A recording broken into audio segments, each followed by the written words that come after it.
Good. Just a second.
How are y'all doing? Good. I'm going to try not to mess up the mics here. Everybody doing okay? Yes, sir. Set up and ready to go? All right. Well, good afternoon. I've got a few updates for you regarding the ongoing investigation into Noel Rodriguez-Alvarez. First, I want to talk about the physical ground searches. Since the start of this investigation, investigators have partnered with two incredible organizations. That includes Texas EquiSearch and Texar, otherwise known as Texas Search and Rescue. Thanks to the assistance of these volunteer-based organizations, we have successfully searched and cleared numerous tracts of land, totaling over 500 acres. These searches have included nearby wooded areas, creeks, ponds, drainage culverts, construction sites, and more. These teams consist of expert-trained volunteers with specialized equipment and resources including drones, infrared cameras, LiDAR, human remain detection canines, horses, and even rescue boats. The searches conducted over the past weekend did lead to the recovery of some items within the search area. However, it is unclear at this time whether those items are specifically related to the disappearance of Noel. Nevertheless, these items have been collected by crime scene technicians and are being processed in a lab for confirmation. As to not cause any sort of undue speculation on the case, we're not sharing any specifics related to those items that were collected until lab tests confirm whether or not they are associated with this case. I want to make sure that I highlight the importance of these searches. Even when minimal or no physical evidence is located, each and every search is valuable in successfully moving this investigation forward. At this time, investigators are continuing to analyze data to determine if and where any additional searches may be conducted. Prior to the most recent search, I had expressed that investigators were focusing heavily on analyzing the tremendous amount of data that has been collected as a part of this investigation. This work continues as investigators continue to have data come in. There is simply some data that I cannot go into details on in order to protect the integrity of the investigation and in order to ultimately seek justice that Noel deserves. However, I do want to share that this data analysis has been incredibly important to this investigation. The data has supported Noel's disappearance most likely occurred near the last week of October 2022, approximately 6 months ago. Additionally, financial records indicated that the plane tickets to India for Cindy, Arshdeep, and all 6 children were purchased on a credit card belonging to Arshdeep. Investigators also noticed an abnormally large cash deposit into Arshdeep's bank account. This deposit took place on March 22nd, just hours before fleeing the country. Through data analysis, investigators learned that Arshdeep had paid a visit to one of his places of employment prior to making that cash deposit. Arshdeep had access to the company's safe as a part of his normal job responsibilities.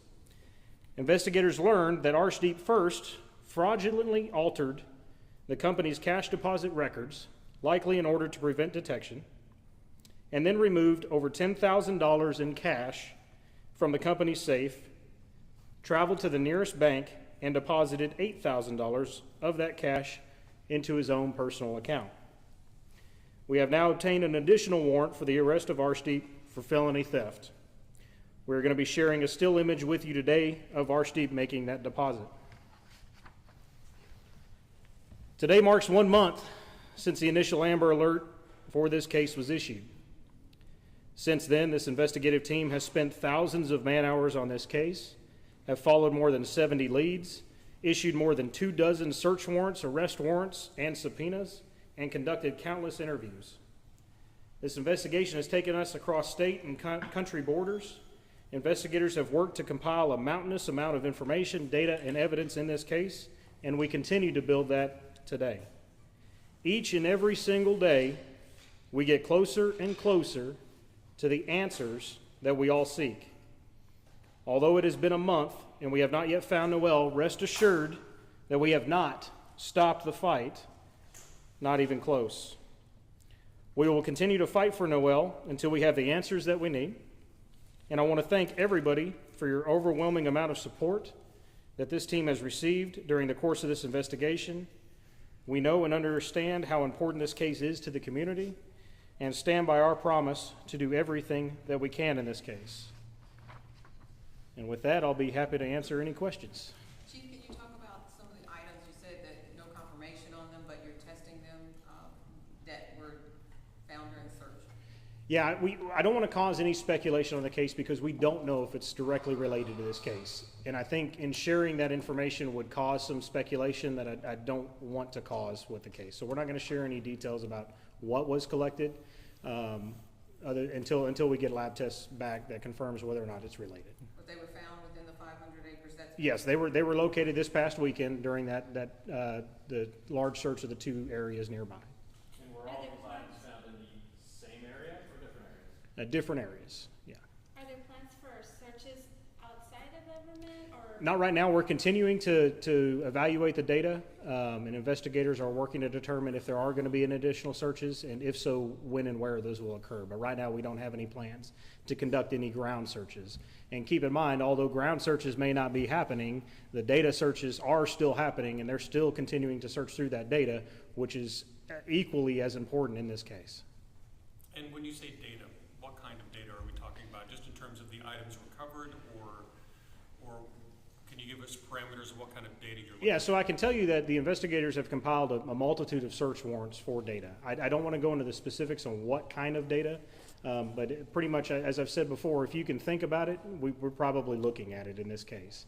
And obviously with this statement, I've included things like financial data and obviously cellular data. So we're looking at all avenues here. Is there a set date as to when the lab analysis results will come back?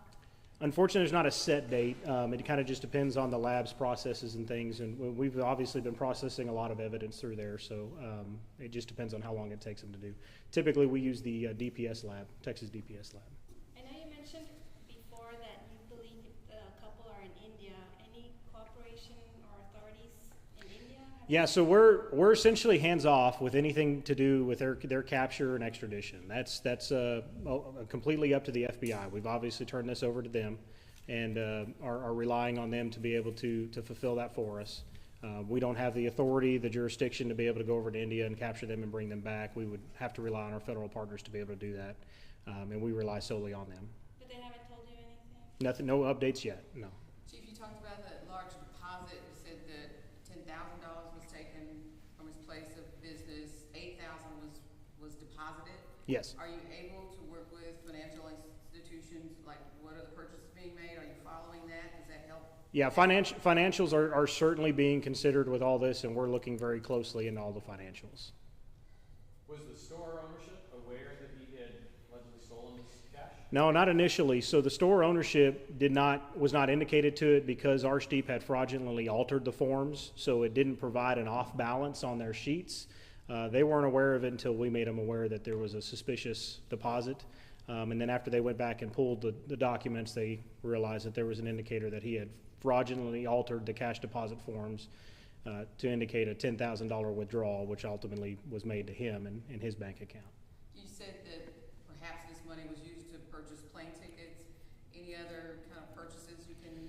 Yeah, so the plane tickets were actually purchased on a credit card that belonged to Archdeep. So the tickets, remember, were purchased roughly 24 hours, less than 24 hours before they left the country, and those were purchased on a credit card. This money was stolen mere hours before they even left the country. So likely to give them some cash to be able to flee the country with, so they could afford things, I guess, when they got there, is my speculation on it. What kind of business was this? He worked for convenience stores, worked for different convenience stores. Was his primary responsibility was to go and deliver items and pick up different items and deliver those to the different convenience stores. Other than the timing of the disappearing of Noel and this robbery, does there seem to be another more direct link? No, I mean, obviously it's because they didn't have the finances to support their operations and what they were looking to do here in fleeing the country. I mean, the finances just weren't there, so clearly he chose to steal it from his employer. So you said stores, plural, so does he work for a company? That Yeah, he works for a company that has multiple stores in the Metroplex. And you said there's a deposit that was made, there's video you're gonna share? Yeah, we've got the still shots. We've got the still shots from the bank, and we're going to share those with you today What as bank? soon as we're done. What We can't release which bank it is just yet. Related to the search areas, I know that previously some of the material that you found had been in a dumpster located at one of those stores. Has there been a search of local landfills at all? Yeah, so I know landfills has come up a lot, and previous to this, I have never had any experience myself with looking at landfills. And I can tell you that we have engaged with experts who have had experience in conducting those landfill searches. And to much of my amazement, and now I completely understand, it is a very, very complex and convoluted process to go and just do a landfill dig. In order for us to be able to successfully coordinate and perform a landfill dig, we have to have more information. We really need to specifically know if and when a body would have been disposed of, so we have a date and time stamp and we know where that trash would have been taken to the site. Landfills aren't just, they don't just collect trash and pile it up, without any sort of design. There's architects and engineers involved in all of that. And for us to be able to successfully do a dig to find any evidence, we would have to know more information, specific information, in order to move forward with that. And even with moving forward, if we did choose to move forward with that, there would be a pretty good chance that it would be hard to recover any evidence just because of the way that the trash is handled and processed. So we have not conducted any landfill digs, and as of right now, we don't have any plans to, unless we get specific data that would steer us in that direction. Can you talk about how you arrived at the October 2022 date? Yeah, so I'll tell you what, let me just do this. I've got a timeline here, and let me just kind of recap the entire timeline a little bit for you.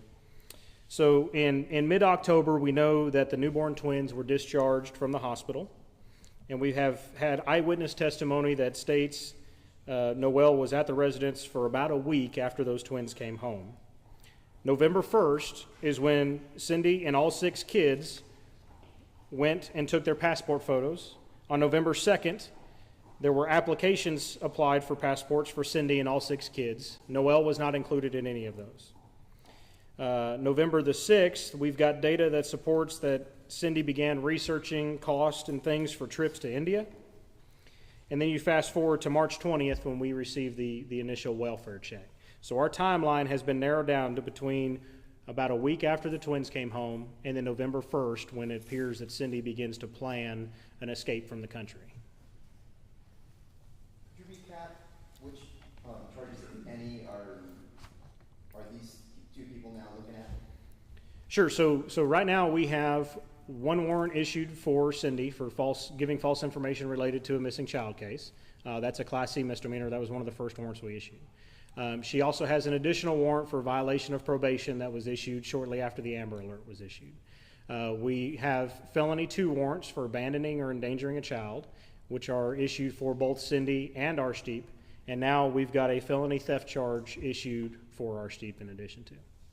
And as we continue to work through this, of course, if we identify any other charges, we're going to continue to get warrants for those charges as well.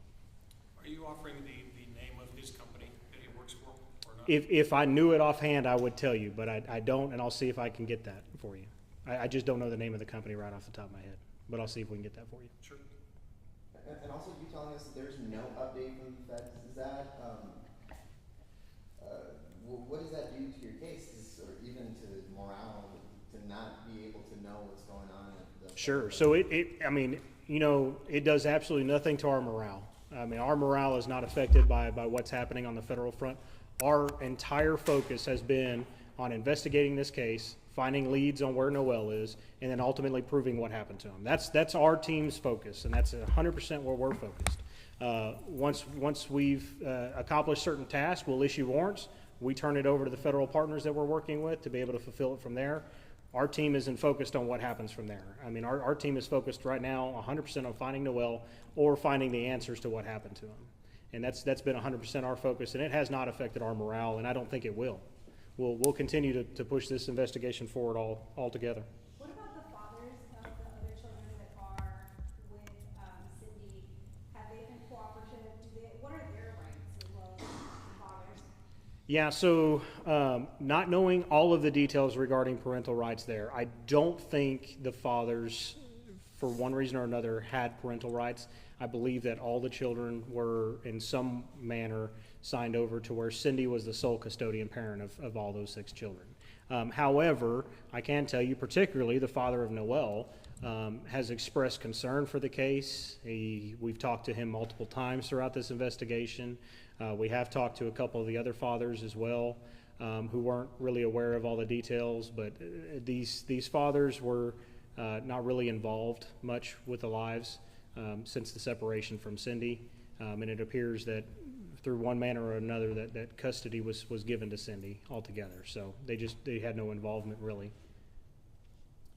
You mentioned she started to plan in November for leaving the country, researching trips to India.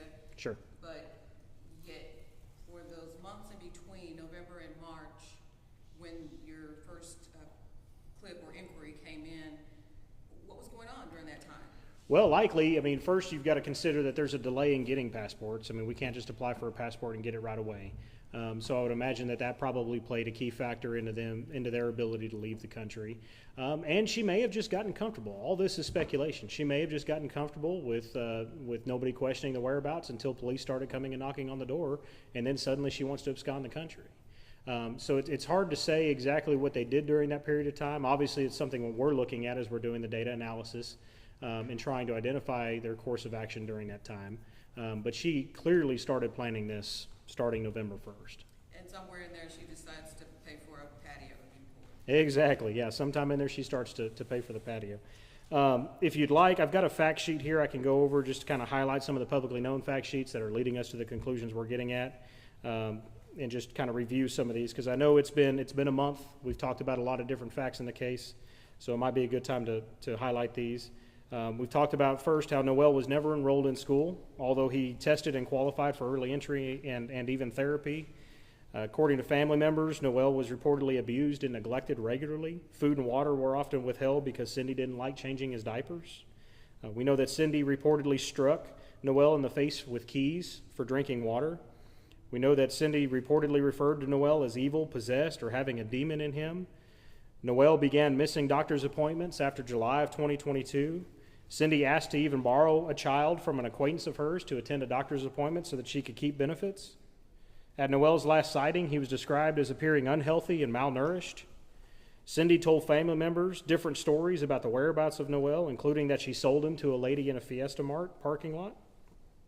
The biological father nor the aunt in Mexico have never even met Noel. No data is available to support any trips remotely close to the border, and no data is available to support that Noel was sold, especially at a Fiesta Mart. Cindy told family members to lie to police about seeing Noel recently. Family lived in squalor, however, chose to spend nearly their entire tax return on a newly constructed patio for a home that they don't even own. According to the contractor, she was in a hurry, was indecisive, and even requested the patio be thicker in a certain area. Arshdeep disposed of a single indoor-outdoor carpet in a dumpster the night before leaving the country, however, leaves the remainder of the squalor and trash behind in the home, shed, and backyard. Multiple human remains detection canines alert to both the rug as well as under the concrete patio. Arshdeep steals $10,000 from his employer just hours before leaving the country. Electronic visas were obtained on March 21st, one day after the welfare check. And obviously the family quickly absconds the country with one-way flight tickets all the way to India, almost immediately after CPS and police began to question the whereabouts of Noel. So all of these things are what has led us to the conclusion of this being a death investigation and why we are taking the path that we are taking, and really what's pushing us forward. And when you take a step back, and I think when you look at the totality of the circumstances, you really get an understanding of what kind of case we're dealing with here. And these are just the facts that we've released. This doesn't even include the facts that we haven't been able to talk about. Given everything that you just laid out, what more do you need for a more serious charge against Cindy and Archie?